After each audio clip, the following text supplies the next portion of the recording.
Saya nama Samson Kai, lahir di Kupang, khususnya Namosain pada tanggal 25 September 1962. Jadi kalau tanggal 25 September 2022 ini, maka saya mencapai usia 60 tahun.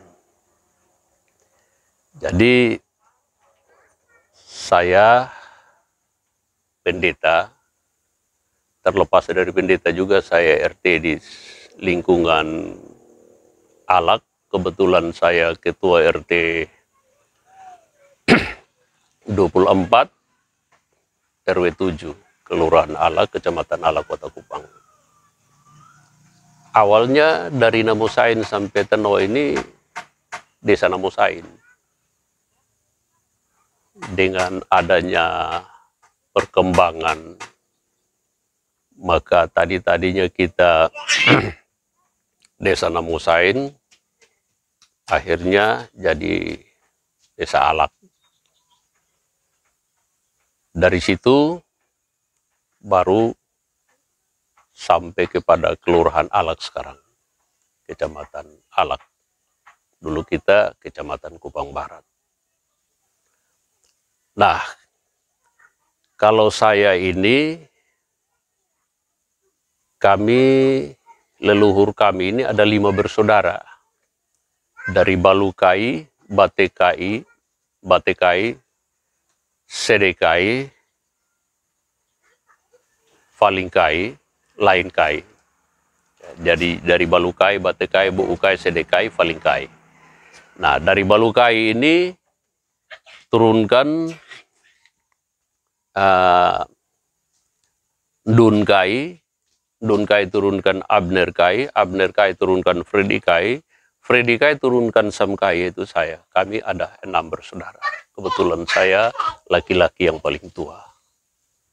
Gitu. Jadi saya lahir di Namosain, depan gereja Laheroi sekarang.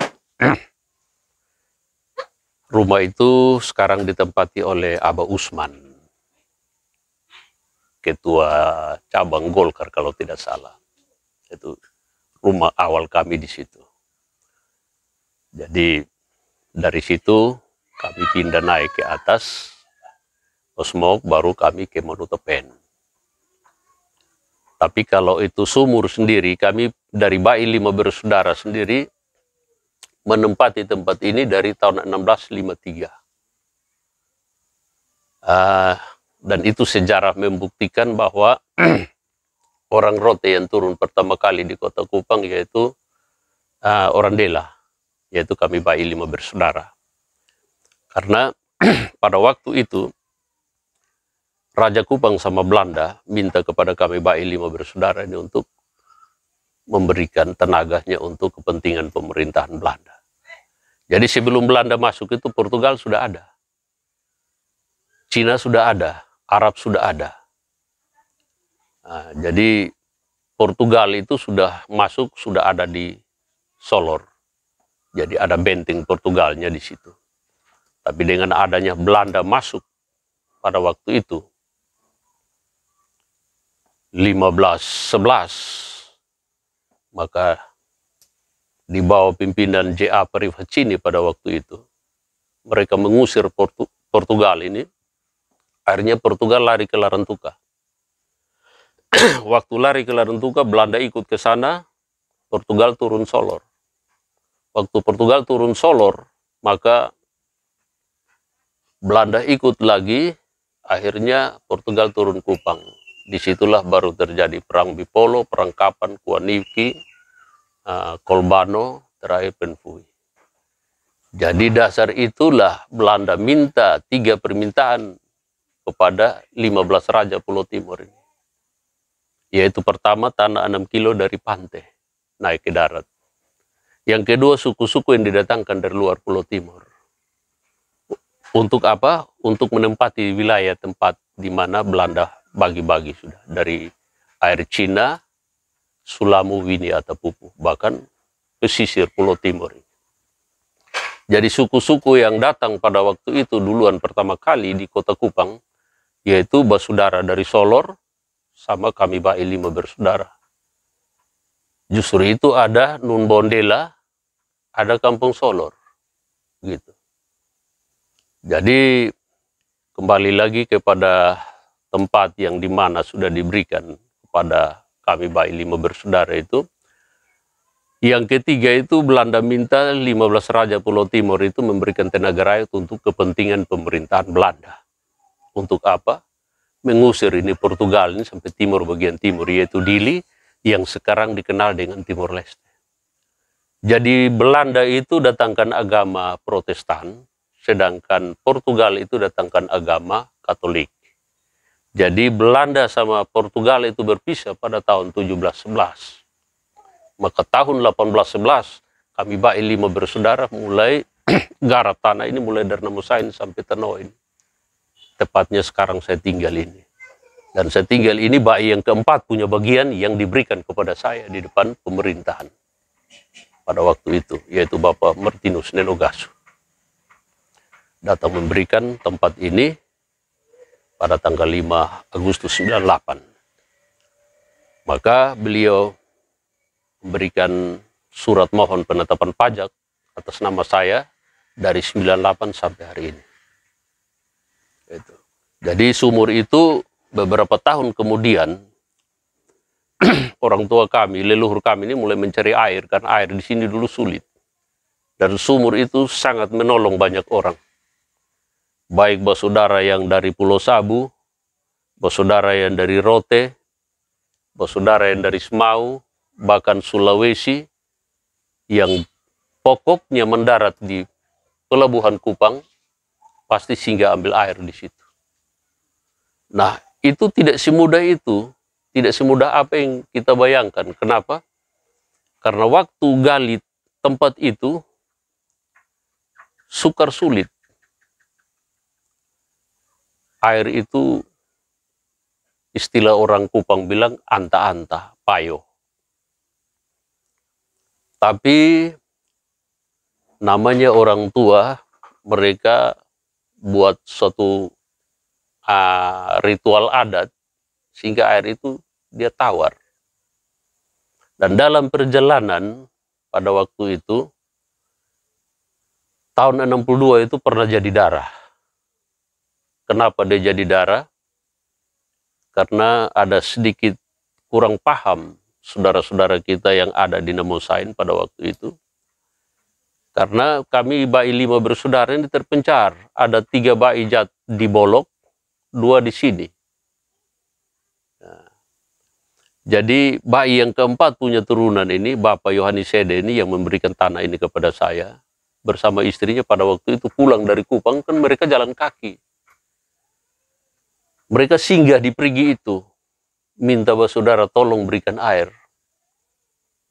Nah, jadi bersaudara ngomong entah bagaimana, terus bahasa yang keluar pada waktu itu menurut orang tua kami, bahwa kok ini orang Timur ini dia dari mana datang sampai dia bisa minta air untuk minum. Apa dia taruh ini tempat timba di sini, dulu Haik namanya. Karena saya punya papa Yohanes ini, dengar, terus dia tanpa disadari air mata keluar. Terus dia ngomong pakai bahasa Helong, mari kita pulang sudah. Nanti kita lihat saja. Jadi begitu saya punya orang tua balik belakang, langsung pergi itu jadi darah. Jadi pada waktu itu, saudara semua di Namusain, rumah 7 semua pada kaget.